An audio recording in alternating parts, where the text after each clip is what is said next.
நல்லா படிச்சு மார்க் வாங்கி இந்த ஈவெண்ட்டுக்கு வந்து பேர் வாங்கின குழந்தைங்களை ஒரே நிமிஷத்துல ஒருத்தர் விஜய் மேல இருக்கிற ஒரு பொறாமையில ஒரு வன்மத்துல ஒரு போட்டியில் இப்படி சொல்லி அந்த குழந்தைங்களை அசிங்கப்படுத்துற மாதிரி ஆயிடுச்சு இல்ல. ஒரு சினிமா கூத்தாடி பையனை கட்டி பிடிச்சி கொடுக்கறது அனுமதிக்கிற எந்த நடிகனுக்கு செய்யறது? இது என்ன ஈனப்பிறவி?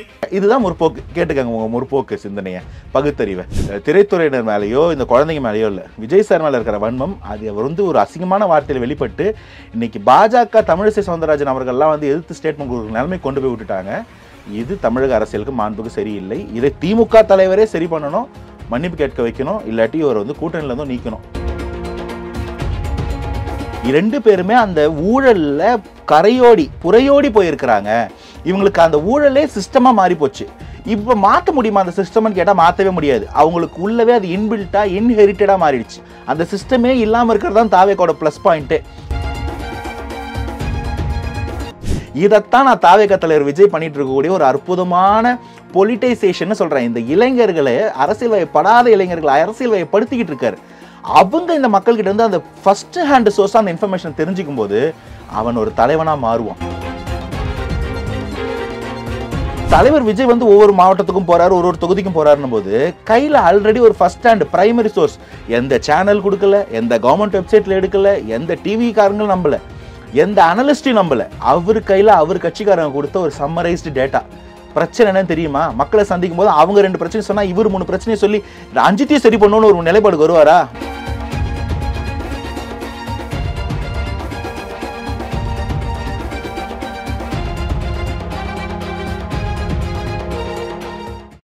ரியல் ஒன் நேயர்களுக்கு வணக்கம். இன்று நம்மளுடைய நேர்காணலுக்கு அரசியல் விமர்சகரான திரு அனந்தஜித் அவர்கள் அனுப்பிச்சிருக்காங்க. பிரதர் வணக்கம். வணக்கம். எப்படி இருக்கீங்க? நல்லா இருக்கேன். நீங்க எப்படி இருக்கீங்க? நல்லா இருக்கேன் பிரதர். தாவேகாவை குறித்து திமுக காரர்கள் விமர்சனம் பண்ணுறது அப்படிங்கிறது ரொம்ப இயல்பான ஒரு விஷயமா மாறிடுச்சு. இதில் என்ன ஒரு கேள்வி அப்படின்னா, குறிப்பிட்டு பேசக்கூடிய அளவுக்கு தான் ஆபாச விமர்சனங்கள் இருக்குது அப்படிங்கிற அளவுக்கு தான் இன்றைக்கி இருக்கக்கூடிய காலகட்டத்தில் ஒரு விஷயமா மாறி இருக்கு. குறிப்பிட்டு பேசக்கூடிய அளவுக்குன்னு அதை நான் ஏன் சொல்கிறேன் அப்படின்னா, இந்த மாதிரியான விமர்சனங்கள் வச்சாதான் அந்த கட்சிக்கு நம்ம சொல்லக்கூடிய ஒரு விஷயம் கரெக்டாக போய் சேரும் அப்படிங்கிற ஒரு மித்தை வந்து கிரியேட் பண்ணுறாங்களா, இல்லை இந்த மாதிரியான கருத்துக்கள் மூலியமாக நம்ம தொடர்ச்சியாக வச்சோன்னா அந்த கட்சிக்கு உண்டான பேரை வந்து ஏதோ ஒரு விதத்தில் வந்து மாற்றலாம் அப்படிங்கிற லெவலில் வந்து வச்சுக்கிட்டு இருக்காங்களா அப்படிங்கிற ஒரு கேள்வி வருது. சமீபத்தில் அந்த ஸ்டூடெண்ட்ஸ் மீட்டிங் ரிலேட்டபிளாக வேல்முருகன் அவர்கள் வச்ச ஒரு கருத்து பெரிய பேசும் பொருளாக மாறி இருக்கு. அதிலேருந்து நம்ம ஸ்டார்ட் பண்ணலான்னு நினைக்கிறேன். அதை பற்றின உங்களுடைய கருத்தை பதிவு பண்ணுங்க. கரெக்டாக சொல்லணும்னா திமுக ரெகுலராக ஒன்று சொல்லுவாங்க, பூனைக்குட்டி வெளில வந்துருச்சு, நாய்க்குட்டி வெளில வந்துருச்சுன்னு. இது இவங்க எல்லாரும் மனசுக்குள்ளேயும் இருக்கக்கூடிய ஒரு தவறான புரிதல், தவறான எண்ண ஓட்டம். எதையுமே வந்து வக்கரமாக பார்க்கக்கூடிய ஒரு எண்ண நிலைப்பாடு இருக்கிறவங்களுக்கு அது ஏதோ ஒரு காலகட்டத்தில் வெளியே வந்துடுது. அந்த மாதிரி அவங்க ஏமாறும் போது அந்த பூனைக்குட்டி வெளில வர்றது தான் இந்த மாதிரியான ஆபாச பேச்சுக்கள். ஒருத்தர் மேலே இருக்கக்கூடிய வன்மம் ஆபாச பேச்சாக வெளிப்படுது. அந்த மாதிரி வன்மம் இல்லாதவங்க வந்து எவ்வளோ கோவப்பட்டாலும் அவன் நாகரிகத்தோடு தான் பேசுகிறான். எவன்லாம் வந்து இந்த மாதிரி வன்மத்தோடு இருக்கிறானோ அவன் வந்து அந்த மாதிரி ஆபாசமாக அந்த பேச்சுக்கள் வெளிப்படுது. பல நாள் வன்மம் ஒரு நாள் வெளிப்படுகிறது. அப்படிதான் இதை சொல்லணும். இது ஜென்ரலாக திமுகன்னு கிடையாது, எந்த கட்சியாக இருந்தாலும் சரி அந்த மாதிரி அநாகரிகமாக பேசக்கூடியவங்களை நம்ம இவ்வளோதான் மதிக்கணும். இவ்வளோதான் அவங்களுடைய அரசியல் புரிதல், இல்லாட்டி அவங்களுடைய சமூக பார்வைன்னு தெரிஞ்சுக்கணும். அவங்கள புறம் தள்ளுவதும் புறக்கணிப்பதும் தான் சிறந்த செயல்பாடாக இருக்கும்னு நான் நினைக்கிறேன். ஓகே, இப்போ நீங்கள் பர்டிகுலராக வேல்முருகன் அண்ணனோட இன்சிடென்ட் பற்றி கேட்குறீங்கன்னு போது, வேல்முருகன் அண்ணன்லாம் வந்து ஒரு பெரிய சமூக போராளி அப்படின்ற ஒரு எண்ண நிலைப்பாடு தான். அவர் என்னதான் திமுக காரர், திமுக ஓட்டு வாங்கி ஜெயிச்சாலும், திமுக சின்னத்திலே நின்று ஜெயிச்சிருந்தாலும் அவர் நம்ம திமுக காராக பார்க்க மாட்டோம். நம்ம எப்பவுமே ஒரு சமூக போராளி, மக்களுக்கானவராக பார்க்குறோம். அவரோட ஆரம்பங்கள் அந்த மாதிரியான ஒரு சமூக பார்வை கொண்டதாக இருந்தது, அது காரணம். ஆனால் இன்னைக்கு அவர் பேசியிருக்கக்கூடிய வார்த்தைகள் வந்து ஏதோ ஒரு ஆற்றாமையின் வெளிப்பாடாக பார்க்க வேண்டியதாக இருக்குது. மோரோவர் அவருடைய திமுக இருக்கக்கூடிய பொலிட்டிக்கல் பாஸஸை ஹாப்பி ஆக்கிறதுக்காக, ஏன்னா வந்து நிறைய பேர் அவங்க சொல்லி தான் இவங்க பேசுறாங்க அப்படிங்கிற ஒரு விஷயத்த சொல்றாங்க. இப்போ அவங்க இந்த விஷயத்த பண்ணாதான் அவங்க ஹாப்பி அடைவாங்க அப்படின்னா அவங்களுடைய மென்டாலிட்டி எப்படி இருக்குங்கிறத தான் எனக்கு கேட்க தோணுது. கரெக்ட். அதாவது வந்து இந்த ஈவெண்ட் வந்து அவங்களை வந்து ரொம்ப அச்சுறுத்துதுங்க. அது கட்சி ஆரம்பிக்கிறதுக்கு முன்னாடிலேருந்தே பண்ணுறாரு. அந்த ஈவெண்ட்டில் அந்த குழந்தைங்க இவங்க வந்து திமுக எப்படி யோசிக்கிறாங்கன்னா வந்து இன்னும் வந்து உதயநிதியை தாண்டி, இன்ப நிதியை தாண்டி அது எப்படி அடுத்தடுத்த நிதிகள் வரைக்கும் போக போகுது, நிதி நிர்வாகத்தோடயே இருக்க போகுது அப்படின்ற ஒரு எதிர்பார்ப்பு தான் திமுகவுடைய லாங் விஷனாக பார்க்குறேன். நான் ஒன்றும் தமிழகத்துக்கு ஒரே பெரிய விஷன் டாக்குமெண்ட்லாம் அவங்க வச்சிருக்கதா பார்க்கல. திமுகவின் அந்த குடும்பத்திற்கான, தலைமை குடும்பத்துக்கான ஒரு விஷன் இருக்கிறதா தான் பார்க்குறேன். அடுத்த தலைமுறை குழந்தைகள் 8 வயசு 8வது படிக்கிறது 10வது படிக்கிறது 12வது படிக்கிறது நாளைய தலைவர்கள், நாளைய அதிகாரிகள், இவங்க எல்லாரும் வந்து விஜய் சாரை வந்து விஜய் அண்ணாவா பார்க்கும்போது அந்த ஒரு சொல்லி கொடுத்துல இது வராது, அது வெளிப்பட்டுடும், அந்த பூனை வெளில வந்துடும். ஏன்னா எல்லாரும் வந்து தாவேக்காவுடைய கட்சிக்காரங்க கிடையாது. நீங்கள் அப்படிப்பட்டவங்களை உள்ள கூட்டு வர முடியாது. அந்தந்த மாவட்டத்தில் அந்தந்த தொகுதியில் இருக்கக்கூடிய டாப் 1, 2, 3 மார்க் வாங்கின குழந்தைங்கள தான் நம்ம தேர்ந்தெடுக்கிறோம். அந்த குழந்தைங்க வந்து எந்த கட்சியாகனா இருக்கலாம். அங்கே நீங்கள் சொல்லி கொடுத்தலாம் பண்ணிங்கன்னா அது வெளில தெரிஞ்சிடும். அதை தாண்டி குழந்தைகள், பெற்றோர்கள், ஆசிரியர்கள், தலைமை ஆசிரியர்கள் எல்லாரும் வந்து இதை கொண்டாடும் போது, எதிர்பார்க்கும் போது, இது ஒரு எதிரில் இருக்கணுக்கு, அதாவது நமக்கு கூட இருக்கவங்களுக்கு வந்து அது ஒரு ஹாப்பியாக இருக்கும்போது, என்ன ரிசப்ஷன் பாரு இந்த மனுஷனுக்குன்னு இருக்கும்போது, எதிரில் இருக்கவங்களுக்கு அது ஒரு வழியாக ஒரு வயிற்றுச்சலாக தான் இருக்கும். ஏதோ ஒரு ஜோக்கில் சொல்லுவாங்க, வயிற்றுச்சல் அதிகமாக இருக்குது, அதுக்கு என்ன பண்ணணும்னு, மற்றவனை பார்த்து பொறாமப்படாமல் இருந்தாலே போதும்வாங்க. அந்த மாதிரி தான் நீங்கள் நல்ல வேலை செஞ்சீங்கன்னா இது தேவையே இல்லை. அரசாங்கம் இந்த லட்சத்தில் இருந்ததுன்னா அது எதுக்குங்க ஒரு தனிப்பட்ட நபர், ஒரு நடிகர், நீங்கள் சொல்லக்கூடிய தாவேக்கா தலைவர் செய்யணும்? உங்களுக்கு அதெல்லாம் இத்தனை வருஷமாக தெரியல. ஒருத்தர் ஆரம்பிக்கிறாரு, அங்கே கொண்டாடப்படுறாரு. இன்னும் ஸ்டேஜில் பார்த்தா அவர் குழந்தைங்களோட குழந்தைய என்ன பண்ணுறதெல்லாம் பார்க்கும்போது அதை எப்படி இப்படி அசிங்கமாக சொல்ல தோணுதுன்றது பெரும் கேள்வி. இந்த ஈவெண்ட்டை எப்படியாவது இழிவுபடுத்த முடியாதா அப்படின்றது ஒரு உள்நோக்கம். அது வந்து எனக்கும் அது ஒரு வருத்தத்தை கொடுத்துச்சு. ஏன்னா நல்லா படித்து மார்க் வாங்கி இந்த ஈவெண்ட்டுக்கு வந்து பேர் வாங்கின குழந்தைங்கள ஒரே நிமிஷத்தில் ஒருத்தர் விஜய் மேலே இருக்கிற ஒரு பொறாமையில், ஒரு வன்மத்தில், ஒரு போட்டியில் இப்படி சொல்லி அந்த குழந்தைங்களை அசிங்கப்படுத்துற மாதிரி ஆயிடுச்சுல்ல. இந்த மாதிரி போவியா, நீ நாளைக்கு இன்னொரு வீட்டுக்கு போகிறது, இதுதான் ஒரு போக்கு. நாளைக்கு இன்னொரு வீட்டுக்கு போய் வாழ போகிறதோ உன்னோட ஒரே வேலை, நீ வந்து ஒரு நடிகர் கூட ஒரு தலைவர் கூட ஃபோட்டோ எடுத்துட்டா நீ அவ்வளோதான் வாழ்க்கை. இதுதான் முற்போக்கு. கேட்டுக்கங்க உங்கள் முற்போக்கு சிந்தனையை, பகுத்தறிவை. ஸோ அப்படிப்பட்ட நிலைமையில தான் அவங்க இருக்கிறாங்க. கூத்தாடின்ற வேற ஸ்டேட்மெண்ட்டை திரும்ப சொல்கிறாங்க. நான் விஜய் சார் சொல்லலை, நான் கூத்தாடிகளை சொன்னேன்னு. அண்ணனே 4-5 படம் நடிச்சிருக்காரா பார்த்தீங்களா? அந்த கிளிப்பிங்ஸ் நான் உங்களுக்கு அனுப்புகிறேன், கண்டிப்பாக நீங்கள் அதை ப்ரொமோவில் போடணும். அண்ணன் நல்லா டான்ஸ் ஆடக்கூடியவர், அந்த டான்ஸை மக்கள் கண்டிப்பாக பார்க்கணுன்றது என்னுடைய வேண்டுகோள். ஸோ கூத்தடிக்கிறதுன்றது வந்து சந்தோஷமாக இருக்கும்போது எல்லாருடைய வெளிப்பாடும் கூத்து தான். அதை வந்து ஒருத்தர் திரையில செய்யும்போது அவரை பார்த்து வரக்கூடிய பொறாமை தான். நான் கூட என்னடா ஒரு சினிமா நடிகர் பிடிக்காதோன்னு நினச்சேன். பார்த்தா தாவேக்கா பசங்க எடுத்து கட் பண்ணி தெளிவாக போட்டாங்க. அதனால் அது மக்கள் கொண்டு போய் சேருங்க. இங்கே பொறாமையோ வன்மமோ நடிகர்கள் மேலேயோ திரைத்துறையினர் மேலேயோ இந்த குழந்தைங்க மேலேயோ இல்லை, விஜய் சார் மேலே இருக்கிற வன்மம் அது அவர் வந்து ஒரு அசிங்கமான வார்த்தையில் வெளிப்பட்டு இன்னைக்கு பாஜக தமிழிசை சவுந்தரராஜன் அவர்கள்லாம் வந்து எதிர்த்து ஸ்டேட்மெண்ட் கொடுக்குற நிலைமை கொண்டு போய் விட்டுட்டாங்க. இது தமிழக அரசியலுக்கு மாண்புக்கு சரியில்லை. இதை திமுக தலைவரே சரி பண்ணணும், மன்னிப்பு கேட்க வைக்கணும். இல்லாட்டி இவர் வந்து கூட்டணியிலேருந்தும் நீக்கணும். எந்த சீட்டுக்காக அதை பண்ணாரோ அதுவே எல்லாம் போனோம். இல்லாட்டி அந்த எலெக்ஷன்லேயே இது பாதிக்கும். இன்றைக்கி ஒரு பேசினார் 4 நாளில் மறந்துடும்ன்றது இது 1980s இல்லை, இது எல்லார் மொபைல்லையும் இது இருக்கும். 2026 மார்ச்சில் கண்டிப்பாக இது வெளியே வரும். நாங்கள் திரும்ப பேசுவோம். அப்போ எலெக்ஷன் அப்போது ஒரு போர்டு எக்ஸாமும் நடக்கும். கண்டிப்பாக இதை நாங்கள் வந்து அன்னைக்கு போயிச்சு பொருளாக மாற்றுவோம். ஓகே, இப்போது திமுகவை பொறுத்த வரைக்கும் ஒரு ஆளோட பெயரை சொல்லியோ ஒரு ஆளோட கட்சி பெயரை சொல்லியோ வளர்த்து விடுறது அப்படிங்கிற வேலைகளை அவங்க வந்து இதற்கு முன்னாடி எப்போவுமே பண்ணதில்லை. இதற்கு முன்னாடினா நான் கலைஞர் அவர்கள் இருந்த வரைக்குமே வச்சுக்கோமே.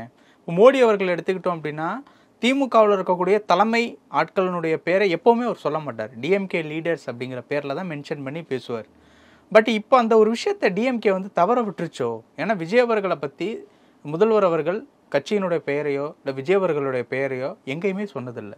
அவங்க சொல்லனாலும் அடுத்தடுத்த கட்டத்தில் இருக்கக்கூடியவங்க, 2வது இடத்துல இருக்கக்கூடியவங்க அண்ட் சீனியர் மினிஸ்டர்ஸ், இவங்க எல்லாருமே வந்து விஜய் அவர்களுடைய பெயரை இல்லை கட்சியினுடைய பேரை வந்து ஏதோ ஒரு விதத்தில் சொல்லக்கூடிய ஒரு சுச்சுவேஷனை அவங்க சந்திக்கக்கூடிய செய்தியாளர் சந்திப்பு வந்து முடிவு பண்ணிடுது. ஸோ அப்படி இருக்கும்போது அந்த ஒரு இடம் ஒருத்தவங்களை பேசியதுக்கு நம்ம வளர்ந்து நிற்கிற நம்ம அப்படிங்கிற விஷயத்த டிஎம்கே இப்போ மிஸ் பண்ணிருச்சா? அதுதாங்க, நீங்கள் வளர்ந்துக்கிட்டு வர்ற கட்சியை நீங்கள் மீன் பண்ணுறது. ஏன்னா அது வளர்ந்த கட்சின்னு சொல்கிறேன். தாவேக்கா அவங்க தமிழ்நாட்டோட அரசியல் களத்தோட பிரைமரி ஃபோர்ஸு, திமுகவுடைய பிரைமரி எனிமி, இன்னைக்கு பொலிட்டிக்கல் எனிமியே அவங்க தான். அதை தாவேக்காவை விடவும் நம்மளை விடவும் திமுக அதிகமாக புரிஞ்சுக்கிட்டாங்க. மக்களுடைய எண்ண ஓட்டத்தையும் இந்த சமூகத்தில் இருக்கக்கூடிய கிராவிட்டியும் அட்டென்ஷன், தலைவருக்கான விஜய்க்கான அட்டென்ஷனும் புரிஞ்சுக்கிட்டாங்க திமுக. அதனால் அவரை இதுக்கப்புறம் இவங்க தொடாமல் பேசாமலாம் புறந்தள்ள முடியாது. அவரை எப்படிலாம் வந்து டீமீன் பண்ண முடியும், எப்படிலாம் வந்து அவரை அட்டாக் பண்ண முடியும் தான் பார்ப்பாங்களே ஒழிஞ்சு இதுக்கு மேலே இவங்க தொடாமலாம் இருக்க முடியாது. ஏன்னா இவங்க தொட்டாலும் அவங்க வளருவாங்க, இவங்க தொடர்னாலும் அவங்க வளருவாங்க. ஸோ குறைஞ்சபட்சம் அதுக்கு ஒரு கவுண்டர் அட்டாக் ரெடி பண்ணுவோம், எப்படியாவது அவங்களுடைய அஜெண்டாவை அவங்களுடைய ஒர்க்கை டீமீனாவது பண்ணிடுவோன்றது தான் இன்னைக்கு அவங்களுடைய நிலைப்பாடு. அந்த நிலைப்பாட்டுக்கு ஒரே வருஷத்தில் தாவேக்கா திமுக சரிச்சிருக்குன்னு தான் நான் சொல்லுவேன். ஏன்னா திமுக தாவேக்கா வரும்போது அவங்கள பொருட்படுத்தவே இல்லை. அவங்களோட பற்றின கேள்விகளுக்கெல்லாம் பதிலே சொல்லாமல் கடந்துகிட்டு இருந்தாங்க. இன்னைக்கு தாவேக்காவுடைய ஸ்டேட்மெண்ட்ஸுக்கெல்லாம் தேடி பதில் சொன்னது போய் தாவேக்கா அவங்க பாட்டுக்கு ஒரு ஈவெண்ட் பண்ணும்போது, ஒரு பொலிட்டிக்கல் அஜெண்டாவே இல்லாத ஒரு நிஜமான ஒரு நல்ல இன்டென்ஷனோட நடத்தின ஒரு ஈவெண்ட்டை கூட ஒரு கற்பிதம் ஏற்படுத்த வேண்டிய நிர்பந்தத்துக்கு திமுகவும் அவர்களுடைய தொங்கு சதைகளும் வந்து ஆளாயிருக்காங்க அப்படின்னா இதுதான் வந்து தாவேக்காவுடைய வளர்ச்சி. இதுல என்ன ஒரு பெரிய ஹைலைட்னா, இன்னமும் அவங்க தலைவர் களத்துக்கு வரலன்னு இவங்க பெருசா முட்டு கொடுத்துட்டு இருப்பாங்க. எப்படியோ அதெல்லாமும் நீங்க பார்த்துருப்பீங்க. அதுக்கே இந்த அடினா இது மாதிரிதான் வடிவேல் சொன்ன மாதிரிதான், அடி கொடுத்த கைப்பிள்ளைக்கே இந்த அடினா அடி வாங்கின உயிரோட இருப்பான்னு நினைக்கிறேன். அந்த மாதிரி இன்னும் தாவேக்கா அடிக்கவே ஆரம்பிக்கல, அதுக்குள்ளவே இவ்வளவு அடினா இன்னும் அடிக்க ஆரம்பிக்கும் போது வாங்கின உயிரோட இருப்பான்னு நினைக்கிற அந்த நிலைமைக்கு போயிடுவாங்க. அடிக்க ஆரம்பிச்சா அடிக்கிற டிஎம்கேவுக்கும் அடி திரும்ப அடி கொடுக்கிற டிவிகேவுக்கும் என்ன வித்தியாசம் அப்படிங்கிற ஒரு கேள்வி வருது இல்ல? அப்படி கிடையாதுங்க. திமுக பவுலர் பால் போடுவாங்க, இது வரைக்கும் தாவேக்கா பேட்ஸ்மேன் ஸ்ட்ரோக் வச்சு டிஃபென்ஸ் ஆடிட்டு இருக்கிறாங்க. அது ஹெலிகாப்டர் ஷாட் வந்தா என்ன ஆகும்னு அவங்களை கேட்கிறேன். பவுலர் அடிக்கிறது தாங்க பேட்ஸ்மேனோட வேலையே, புலியோட வேலையே வேட்டையாடுறதுதான் புலியோட குணமே. அதனால நீங்க வந்து இந்த பேட்ஸ்மேன் கையில பேட்டை கொடுத்துட்டு அடிக்காதீங்க, பால் எல்லாத்தையும் பீட்டுனா விடுங்கன்னு சொல்ல முடியாது. இதுக்கப்புறம் போட போற ஒரு பாலும் அது வந்து யாக்கரா இருந்தாலும் சரி பவுன்சரா இருந்தாலும் சரி பவுண்டரிக்கு அந்த பக்கம் இருக்கும்னு நான் சொல்றேன். அதை அடிக்கும் போது எப்படி கதறுவாங்க பாருங்கன்னு சொல்றேன். ஓகே, இப்போ அடுத்த தேர்தலுக்கு ஒவ்வொரு விஷயங்களா அடுத்தடுத்து வந்து தயாராகிட்டு இருக்குல்ல. இப்போ மதுரையில விஜய் அவர்கள் வந்து ரோட் ஷோ வந்து பண்ணாங்க. அதற்கப்புறம் மதுரையில் தான் திமுகவினுடைய பொதுக்குழு மீட்டிங் வந்து நடந்தது. இப்போ அடுத்து ஜூன் 8ஆம் தேதி மதுரைக்கு உள்துறை அமைச்சர் அமித்ஷா வந்து வர்றாங்க. இப்படி மதுரையை டார்கெட் பண்ணிக்கிட்டு இருக்கிறதுக்கு என்ன ஒரு காரணமாக அமையுது? ஏன் அப்படின்னா வந்து விஜய் அவர்கள் ஸ்டார்ட் பண்ணதுக்கப்புறம் 2 பெரிய கட்சிகள், தேசிய கட்சியாக இருக்கட்டும் மாநில கட்சிகளாக இருக்கும், 2 கட்சிகளையுமே மதுரையே வந்து குறி வைக்கிறாங்க. இன்னொன்று, தற்பொழுது தமிழக பாஜக தலைவராக இருக்கக்கூடிய நயினார் நாகேந்திரன் தென் தமிழகத்தை சேர்ந்த, திருநெல்வேலி மாவட்டத்தை சேர்ந்த ஒருத்தர் தான். ஸோ அப்படி இருக்கும்போது மதுரையினுடைய ரகசியம் என்ன?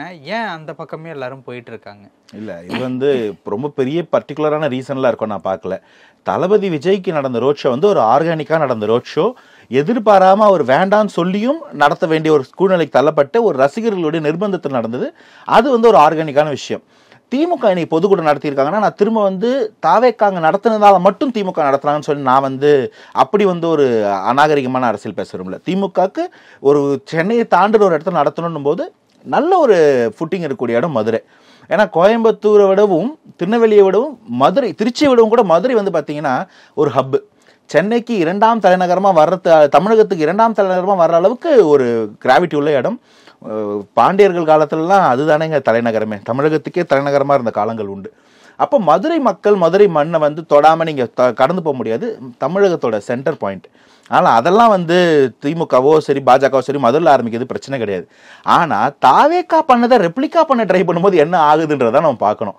தாவேக்காக்கு ஒரு ரோட் ஷோ நடந்துச்சு கோயம்புத்தூர்ல, அது எப்படி ஆர்கானிக்கா இருந்துச்சு, அடுத்த நாளே எப்படி பக்கத்து ஊர்ல இருந்தெல்லாம் பஸ்ல கொண்டு வந்தாங்கன்றது பார்த்தோம். அதே மாதிரி மதுரையிலயும் ஒரு அன்பிரசிடென்டட் ஒரு ஆர்கானிக் ஷோ நடந்துச்சு.